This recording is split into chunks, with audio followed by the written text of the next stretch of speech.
Hi everyone and welcome to the channel. My name is Doctorate. I'm a small animal general practitioner, and today I'm going to be sharing with you the 5 top reasons why your pet may not be losing weight. So as a general practitioner, I am constantly these days having the conversation with my clients about pet obesity and things that they can do to help their pet lose weight. We know that pet obesity is a major issue these days, seeing more pets probably that are obese than, appropriate weight.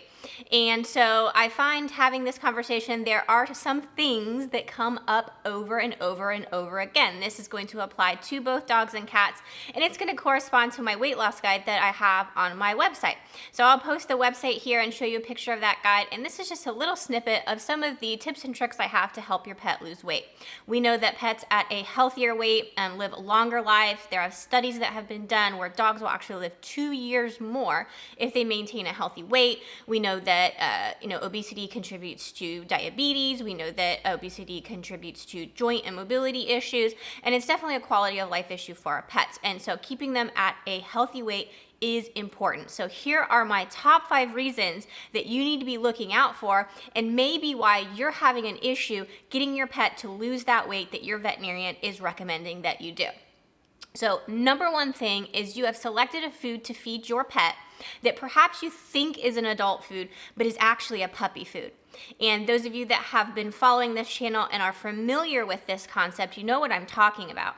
And that is you've selected a food that is an all life stage food. Now, the all life stage definition is not going to be on the front of the package. It's not going to be publicized. It's going to be found in the AFCO statement. That's that small little verbiage that you'll find on the side panel, or maybe very small below the ingredient panel. And that is actually the legal definition, the food that the pet has been verified and certified to be fed for. So you can name a food whatever you want. You can name it an adult food. You can name it a senior food. You can name it whatever you want. You can name it Bob. But the AFCO statement is actually what the food is certified for. And so just because it says adult on the bag, if it says all life stages on the AFCO statement, it's actually a puppy food. And why is that? That's because all life stages, in order to get that definition, in order to get that reason to feed legally on the package, you have to meet the most rigorous life stage, which is puppy.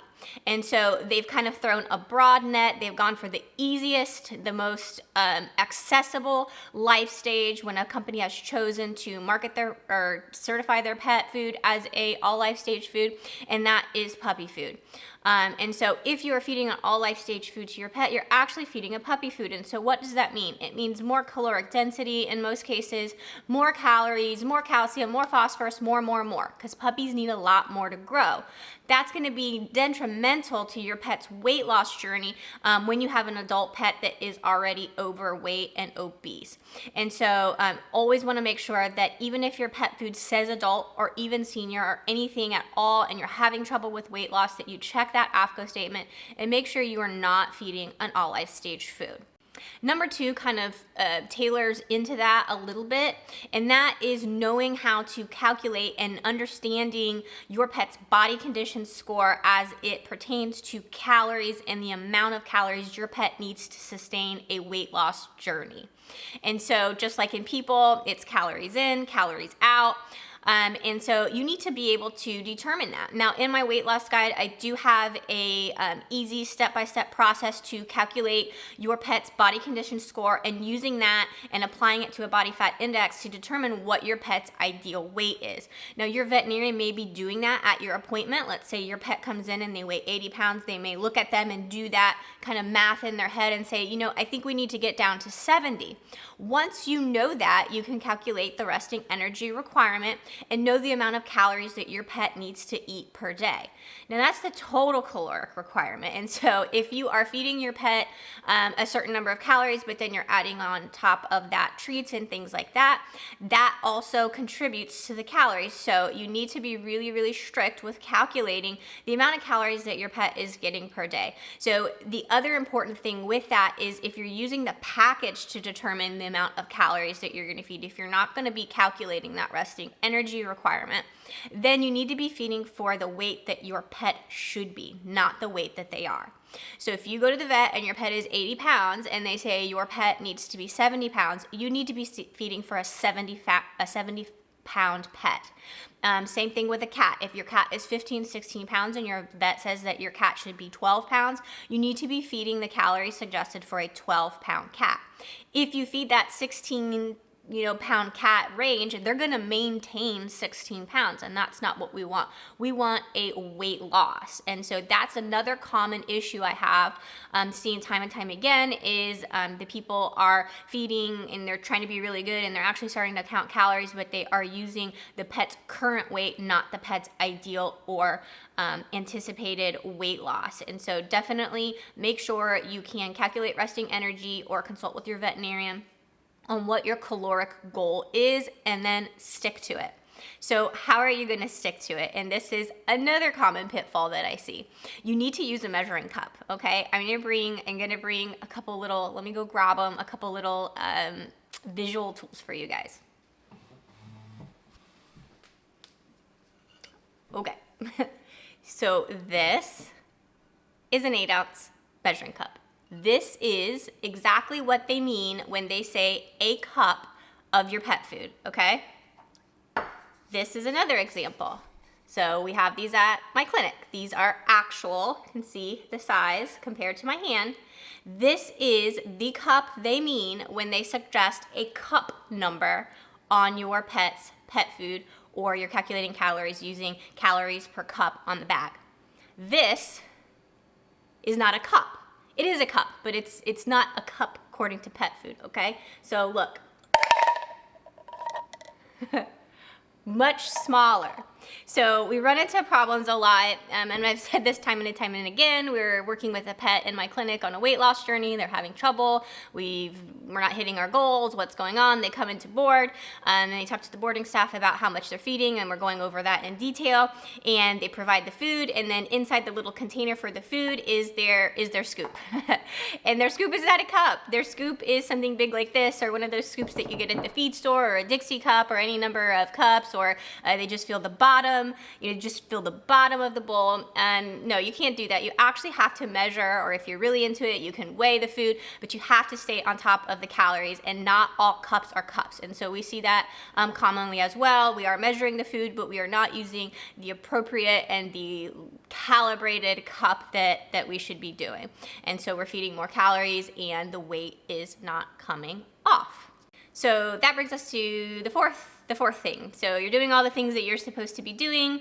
You are using the right cup. You've picked a food that's not an all Lifestage food. You're measuring it. Everybody's on board, but you're still struggling. And so what may be happening there? And that is where the treats and the toppers come in. Treats and toppers are a wonderful bonding thing.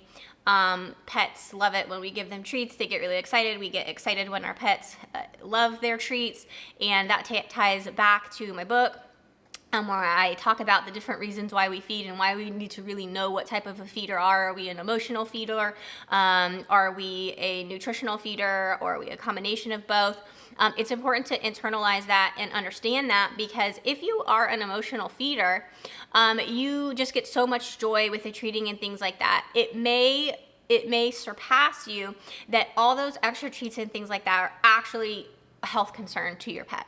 And so when you add toppers and when you add treats, that is taking away calories from your pet's food.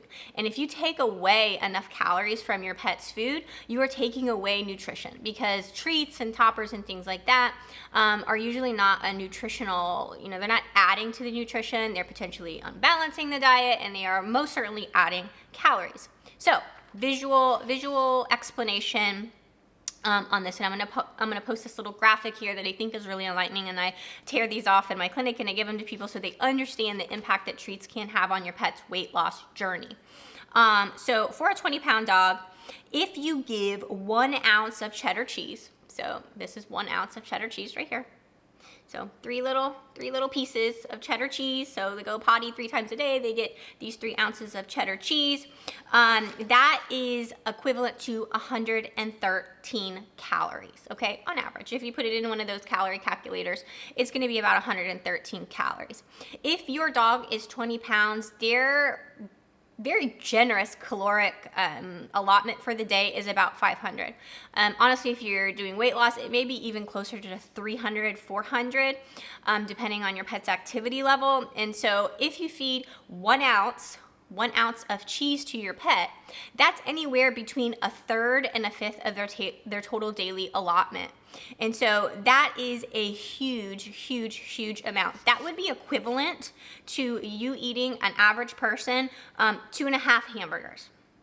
Okay, if your cat is overweight and they're supposed to be about 10 pounds and they are getting that 3 ounces of cheese, that's even more of their daily allotment. That might be half of their daily allotment in calories right there, just with the treats. It is equivalent to a cat eating 3.5 hamburgers, okay?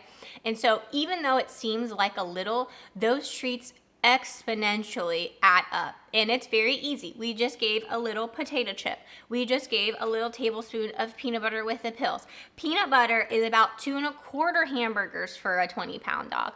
And so all those little things add up. And so I want to share that with you so that you know. If you want to do treats, and a lot of times in the weight loss journey, I recommend just don't do it, because treats are like a gateway drug. The more treats we do, the more toppers we do, the more enjoyment we get, the more dopamine we get, the more treats we get. I recommend just not doing it. But if you're going to do them, you really need to seek out a low-calorie treat. So look on the treat packages and make sure that those treats are maybe 1 or 2 calories. They have them out there, very low-calorie treats, and that you are keeping them at less than 10% the total daily allotment of calories. So if your pet has a 500 calorie daily allotment, 500 calories, and you want to give 5 10-calorie treats, that's 50 calories. That would be 10%. You need to subtract 500 minus that 50 that you're giving in treats, and now you can only feed 450 of their food plus those 50 calories in treats. You can't give more than the 50 calories of treats, or then you are feeding more treats, which are not balanced and nutritious, than you are feeding their actual diet, and you're going to run into health complications from that. And so the next common pitfall I hear is, well, my pet has put on weight because it's really been hot and we just haven't been exercising, or I've been sick, so we just really haven't been exercising, or my son went off to college and we're not exercising anymore. That is a very important concept, especially in people. The more you exercise, the more weight you will lose.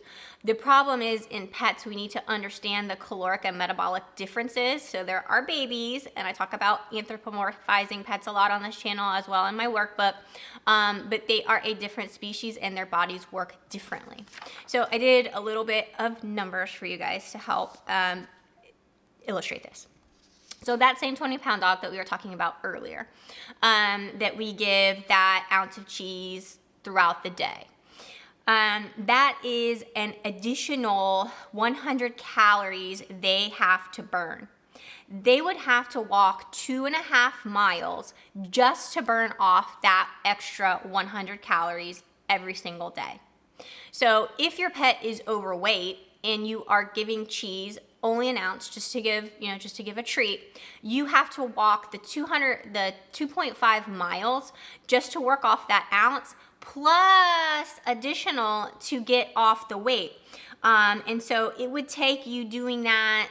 You would have to run like 5, 6, 7, 8, 9, 10 miles a day to initiate that weight loss if you are not focusing on the diet. Yes, exercise is great. Yes, it is cardiovascular. Yes, it's a bonding time. It's a bonding time I'd rather you do rather than giving treats. But you can't exercise out of our canine and feline patients a bad diet. Okay, and so you cannot come into my office and feed the same food and just say, we're gonna go for a walk every afternoon. You would have to go on 2.5+ mile walk every single day with your dog just to work off 1 ounce of cheese. cats, and I know walking cats is not really necessarily a thing, but I hear it for cats too. We haven't been playing as much, they haven't been doing the laser pointer, what have you. If you give that ounce of cheese to your cat, you would have to somehow get your cat to walk 7.5 miles a day just to work off that ounce of cheese. So in cats, treats, oh my gosh, temptations. We'll talk about a gateway drug. Temptations. I have people that are feeding their cat more calorie and temptations than they are actually feeding legit food. And so those are very, very important. My 5 tips for weight loss, pitfalls, weight loss journey, things to consider, 5 common mistakes that people made, and that's going to be feeding an all life stage food, not knowing how to calculate and feed the appropriate calories, not using a cup, an actual cup when you calculate and are feeding those calories, substituting way too many treats and toppers, and then using the excuse that you're just going to exercise more to get the weight off. So I hope this was helpful for you. If you want to check out the full weight loss guide, there is a lot more detail and a lot more information on there on calculating body condition score and body fat index and how to do all these calculations in my weight loss guide. It is for dogs and cats. You can find it on my website. And I want to thank you guys for hanging out for me. Please leave a comment below about your pet's weight loss journey, and I will hang out with you guys again real soon. Bye.